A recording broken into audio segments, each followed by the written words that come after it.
Hello again, welcome back to my channel. As always, I'm Brad. Thank you for checking out this week's video and thank you so much for subscribing. And if you're new here, thank you so much for clicking on this video. My name is Brad Overall.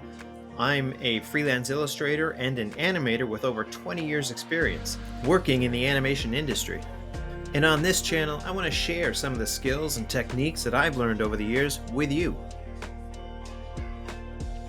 I also like to discuss the art of visual storytelling in general, but we'll also look at different softwares and we'll even get into animation, as well as more art and design tutorials in future videos. In today's video, I'm going to show you a complete character concept design from very rough, loose digital pencils to a final digital color.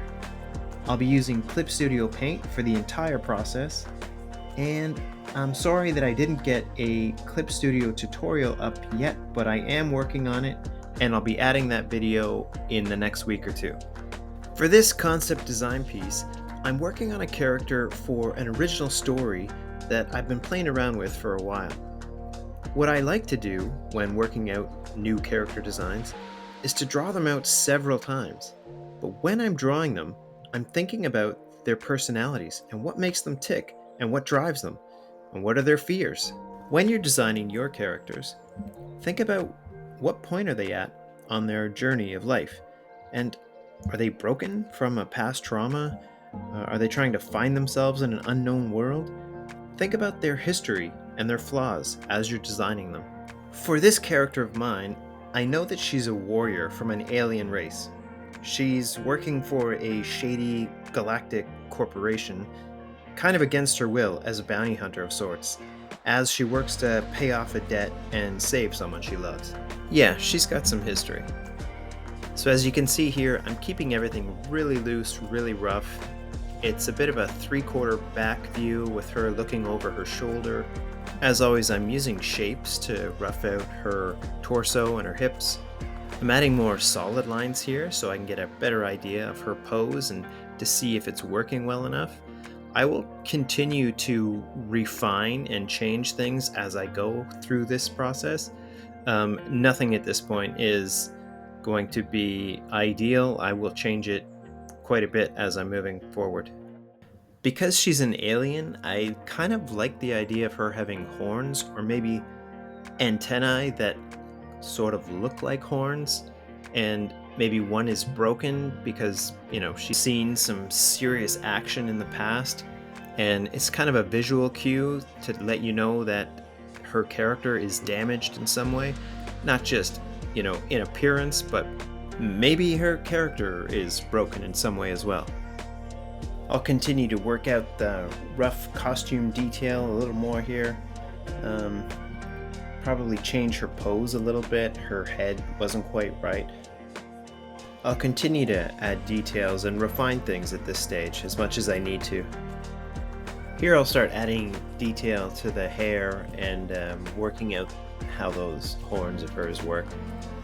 Hair can be a lot of fun. I like to break it into multiple shapes, like multiple larger shapes, and then have fine smaller detail throughout. Here I was going to give it another clean digital pencil line, but I decided to just go straight to ink. So starting at the top, I'm going to go in here and just start adding my digital inks. I love inking digitally. I'm using an older Huion tablet. I've had some problems with Wacom in the past. They are good tablets, they're just so overpriced in a market full of other high quality tablets. The newer Huion tablets are amazing, and I'll go with them every time. Here's a closer look at the inking where I'm getting into the detail of the hair. Here are those larger hair shapes I was talking about earlier. Hair in general should just be more of a shape when you're drawing longer hair.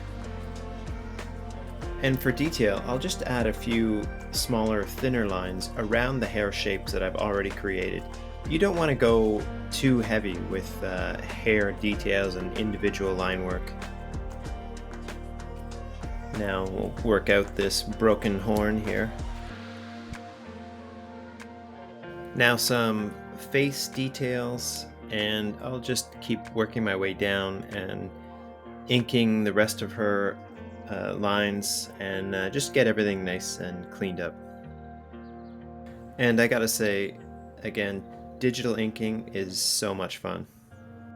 If it looks like my lines are flashing as I'm inking them, it's because the entire video is sped up, and as I'm inking, I will often redo a line a couple times before I'm satisfied with it, and with the video being sped up, it looks like like the lines are flashing on and off. So that's just a matter of the time lapse. Here's some close-up gun detail. I'm using the Clip Studio line tool here. Obviously makes things a lot easier and get a nice clean straight line. It also has a really nice Bezier line tool to make some of those clean curved lines nice and easy. For the gun detail, I did look at some reference, but mostly I just kind of came up with it as I went. Add some final inking touches here and there, and that's pretty much it. I think her line work is done. Time to move on to some colors. Now, there are some master color artists and digital painters out there. I am not one of those. My color work needs a bit of work, but I am learning, and this is my process so far. At first I was thinking an orange spacesuit, kind of like a orange muscle car with the black stripes, and I was unsure about her skin tone. I was thinking, well, if she's an alien, maybe her skin tone would be pink or purplish. I decided not to go with either of those ideas, but I do like the blue hair. I think I'll stick with that. Now, if you've ever seen Kill Bill, Uma Thurman's gold jumpsuit is always just an iconic look, so I decided to go with something like that. When working out my initial flat colors, I like to have a mid-tone, a dark tone, and then a lighter tone. And where you place those tones is all about your light source. She's going to be lit from the front and slightly backlit as well. I'm also adding the face tones here, shadows around her face and hairline. Here I like to airbrush in some shadow tones. I never use black, I'll use like a purple or a bluish to add the shadows. Clip Studio has some amazing color matte layers, but for this video I'm just erasing the negative area space. Here I'm adding some detailed hair highlights. As I said, she's sort of lit from the back, so it's creating these nice bright highlights in her hair. Clip Studio also has a really nice smudge tool, so if I wanted to like blend some of these colors or these hair highlights in, I could easily do that, and other artists have made that look amazing, and it's just a cool look. I'll add some final colors to her face and her gun here. I'm also adding some purple or magenta highlights to her here, as if she's being lit from off screen. Again, I'm using the airbrush with a magenta transparency, just to lay it over top. And with that, I think I'm done. I would probably change a few more things, especially in the colors, but I've certainly worked out some character details, and I have a better sense of who she is and how I want her to look. Although I'm not entirely sure I would use this type of design if I was going to draw her in a graphic novel. I'd probably use something a little more simpler, a little more stylized. I think I'm pretty happy with her costume colors, although she does sort of look like she's a member of the crew of the Starship Yamato, but maybe that's okay. So thank you so much for watching. If you like this video, please subscribe, let me know what you think in the comments, and I promise to bring you more digital art, comic, and animation videos every week right here. I'll see you in the next one. All the best.